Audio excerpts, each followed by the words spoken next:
যে আমরা আমাদের একদল মানুষ সেই দিনে হুসাইন রাদিয়াল্লাহু তাআলা আনহুর মৃত্যুকে সামনে রেখে শোকের যে প্রদর্শন, এটা কোনো মতেই ইসলাম সমর্থন করতে পারে না।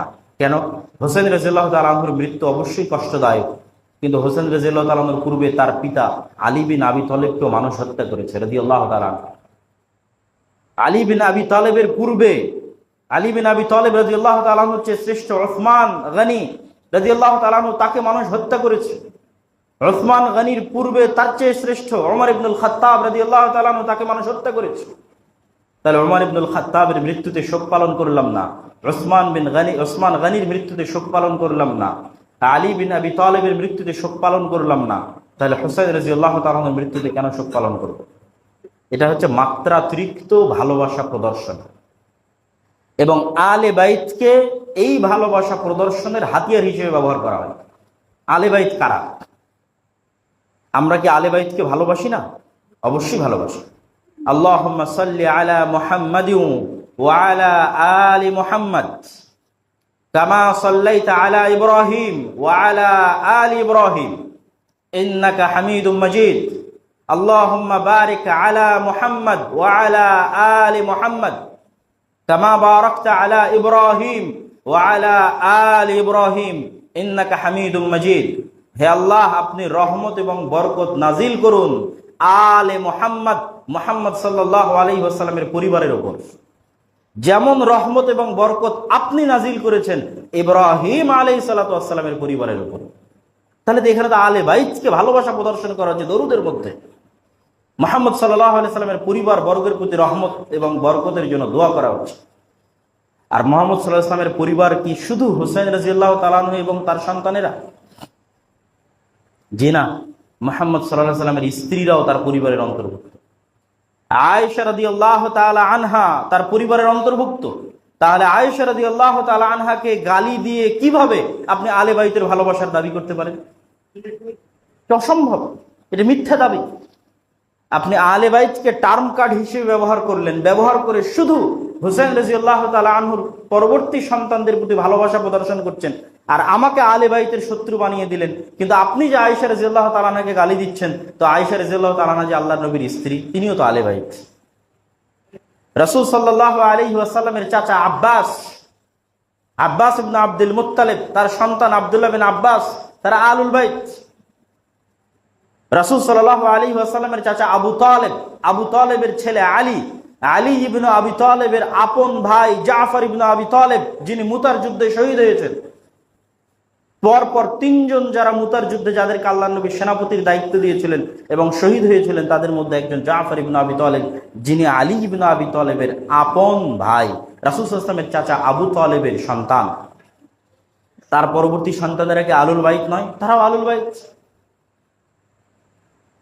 আপনি শুধু রাসূল সাল্লাল্লাহু আলাইহি ওয়াসাল্লামের একজন কন্যা ফাতেমা রাদিয়াল্লাহু তাআলা আনহার সন্তানদের ভালোবাসলেন, উসমান রাদিয়াল্লাহু তাআলা আনহুর প্রতি বিদ্বেষ পোষণ করলেন, ক্ষোভ ঝাড়লেন।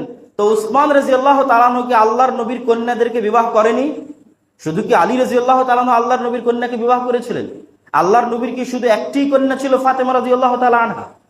তাহলে ফাতেমা রাদিয়াল্লাহু তাআলা আনহা যদি আমার ভালোবাসার পাত্র হয়, ফাতেমা রাদিয়াল্লাহু তাআলা আনহার স্বামী আলী ইবনে আবি তালেব যদি আমার ভালোবাসার পাত্র হয়, তাহলে রাসূল সাল্লাল্লাহু আলাইহি ওয়াসাল্লামের আর দুই কন্যা রুকাইয়া এবং উম্মে কুলসুমকে বিবাহ করার পরেও উসমান কেন আমার বিদ্বেষের পাত্র রাদিয়াল্লাহু তাআলা আনহু?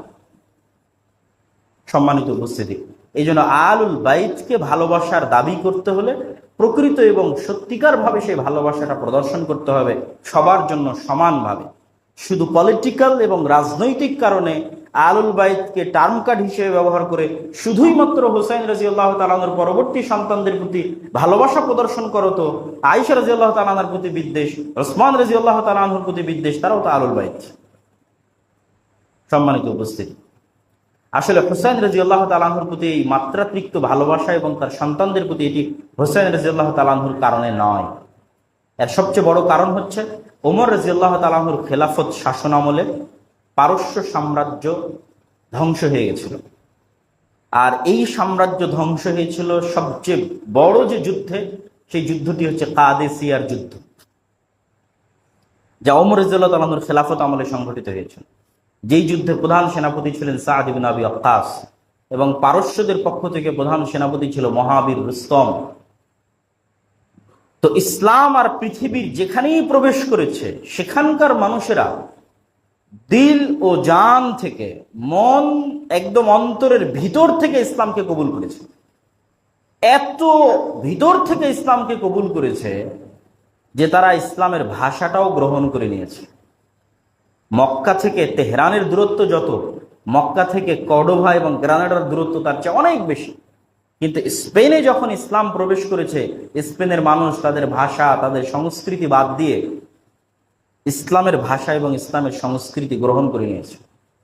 তারা নিজেদের জাতিগত আভিজাত্যের যে ঐতিহ্য এবং সংস্কৃতি, সেটার বিরুদ্ধে ইসলামকে দাঁড় করায়নি।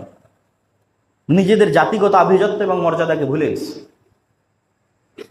কিন্তু একমাত্র পারস্যদের মধ্যে যখন ইসলাম প্রবেশ করে, তখন পারস্যরা সম্পূর্ণরূপে মন থেকে ইসলামকে কবুল না করতে পারার সবচেয়ে বড় প্রমাণ হচ্ছে আরব বিশ্বের এত নিকটে থাকার পরও তাদের ভাষা আরবি নয়, ফার্সি। এবং তারা এখনো নিজেদের ইতিহাস এবং ঐতিহ্যকে ওই ইসলাম আসার পূর্বের যে পারস্য সাম্রাজ্যের ইতিহাস এবং ঐতিহ্য ছিল ওইটার সাথে কানেক্ট করে।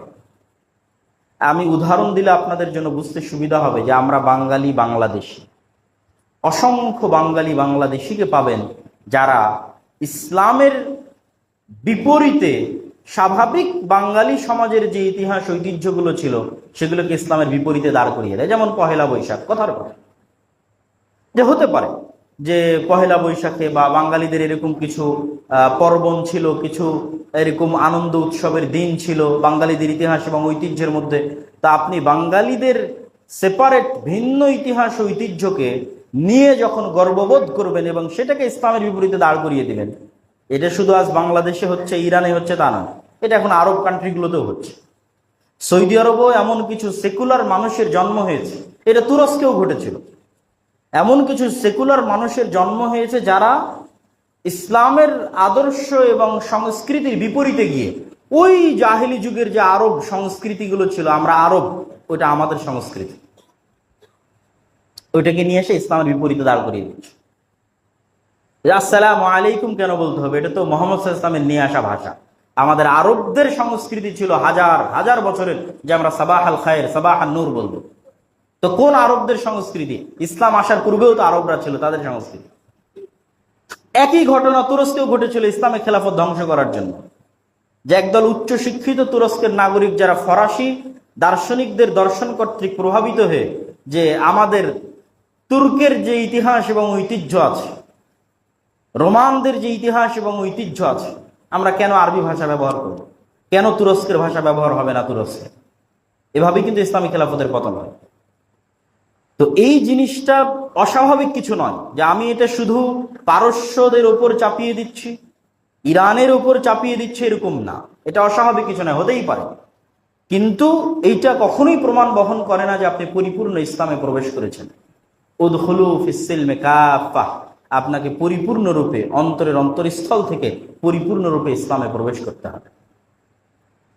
তো ওই পারস্যদের যে পরাজয়, এই পরাজয় এবং সাম্রাজ্যের ধূলিসাৎ, এটা সংঘটিত হয়েছিল ওমর রাদিয়াল্লাহু তাআলা আনহুর শাসনামলে। এই জন্য তাদের সবচেয়ে বড় শত্রু হচ্ছে ওমর ইবনুল খাত্তাব রাদিয়াল্লাহু তাআলা আনহু। তারা অন্তরে লালন করে, ওমর রাদিয়াল্লাহু তাআলা আনহুকে একজন শত্রু হিসেবে লালন করে। আপনি সাদ ইবনে আবি ওয়াক্কাসের নামে কোনো বিমানবন্দর, এয়ারপোর্ট না পেলেও অবশ্যই মহাবীর রুস্তমের নামে অনেক কিছু পাবেন। কিন্তু সাদ ইবনে আবি ওয়াক্কাস ছিলেন ইসলামের পক্ষের প্রধান সেনাপতি, আর পারস্যের পক্ষের প্রধান সেনাপতি ছিল রুস্তম। যেই যুদ্ধে তারা পরাজিত হয়, কাদিসিয়ার যুদ্ধে তাদের পরাজয় ঘটে।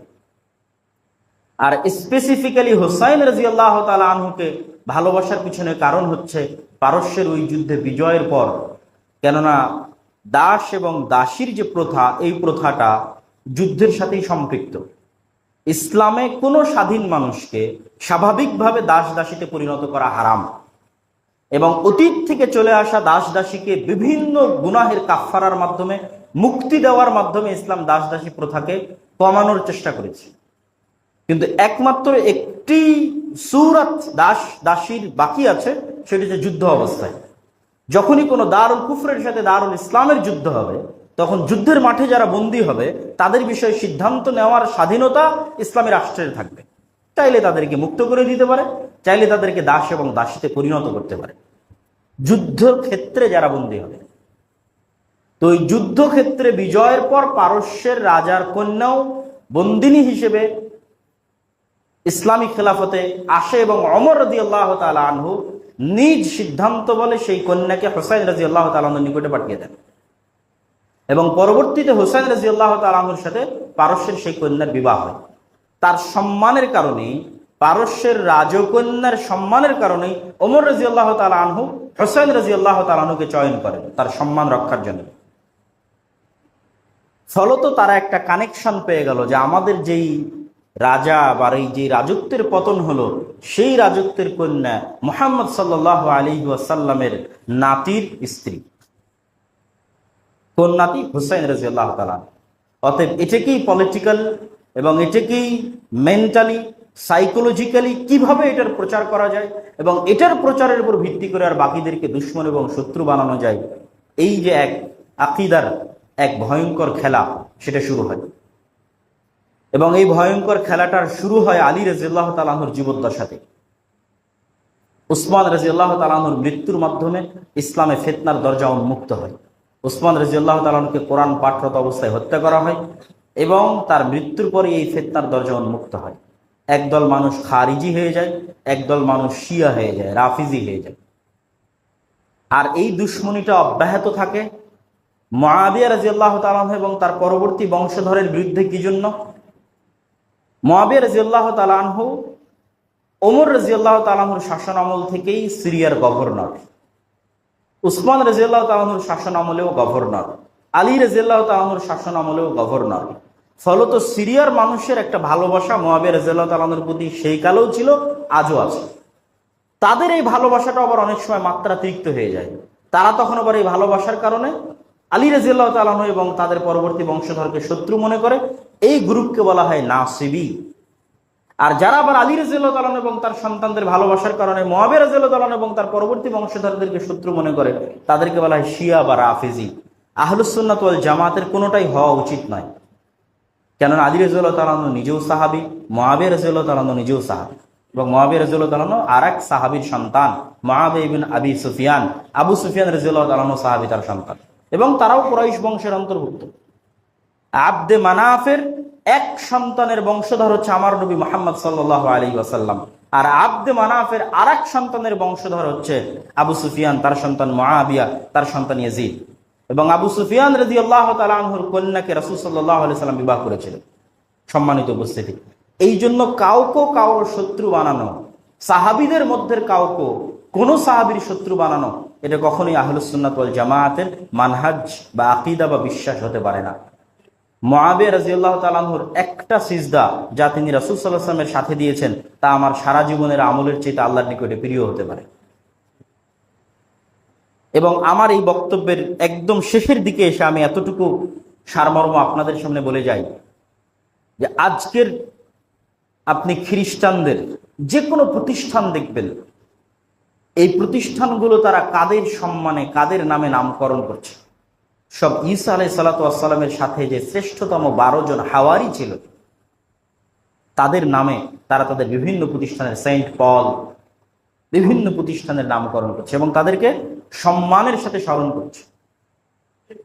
ইহুদিরা মুসা আলাইহিস সালাতু ওয়াস সালাম এবং তার সাথে যারা ছিল, তার সহকারী সহযোগী, তাদেরকে সম্মান এবং ভালোবাসার সাথে স্মরণ করছে। আর আমরা যদি মুসলমান হিসেবে তাদেরকেই পৃথিবীর সবচেয়ে খারাপ বানিয়ে দিই, পৃথিবীর সবচেয়ে নিকৃষ্ট জঘন্য বানিয়ে দিই, যারা রাসূল সাল্লাল্লাহু আলাইহি ওয়াসাল্লামের সাথে সকাল সন্ধ্যা উঠা বসা করতেন, যারা রাসূল সাল্লাল্লাহু আলাইহি ওয়াসাল্লামের স্ত্রী ছিলেন, যারা রাসূল সাল্লাল্লাহু আলাইহি ওয়াসাল্লামের জামাই ছিলেন, যারা রাসূল সাল্লাল্লাহু আলাইহি ওয়াসাল্লামের শ্বশুর ছিলেন, যাদের সাথে থাকতেন, উঠতেন, বসতেন, খেতেন, বিছানায় শুইতেন, তাদেরকে আমরা বানিয়ে দিলাম পৃথিবীর সবচেয়ে নিকৃষ্ট মানুষ। তাহলে আমরা তো ইহুদি খ্রিস্টানদের চেয়ে তো খারাপ হয়ে গেলাম। ইহুদি খ্রিস্টানরা অন্তত তাদের নবীর সাথে যারা ছিল তাদের অন্তত সম্মানটা রক্ষা করেছে। আর যেখানে রাসূল সাল্লাল্লাহু আলাইহি ওয়াসাল্লাম যখনই কোনো হাদিস বলেন, পৃথিবীর যে কোনো হাদিস আপনি খুলে দেখবেন, যে কোনো ঘটনা রাসূল সাল্লাল্লাহু আলাইহি ওয়াসাল্লাম বর্ণনা করছে হাদিসের পাতায়, যে কোনো ঘটনা, তাহলে ওর সাথে দুইজনের নাম থাকবে। যেমন এমনি একটা ঘটনা, যে আল্লাহ নবী ওখানে যাচ্ছেন, আল্লাহ নবী আজ এখানে আসলেন, আল্লাহ নবী আজ ওখানে খেতে গেলেন, আল্লাহ নবী আজ ওখানে বসলেন, তো তার সাথে আর দুইজনের নাম থাকবে, দাখালা মুহাম্মদ ও আবু বকর ও ওমর রাদিয়াল্লাহু তাআলা আনহু। আজ আমার বাড়িতে আল্লাহর নবী, আবু বকর এবং ওমর এসেছিলেন। যে কোনো হাদিসের পৃষ্ঠার পর পৃষ্ঠা আপনি পড়তে থাকবেন, তো রাসূল সাল্লাল্লাহু আলাইহি ওয়াসাল্লামের সাথে কখনোই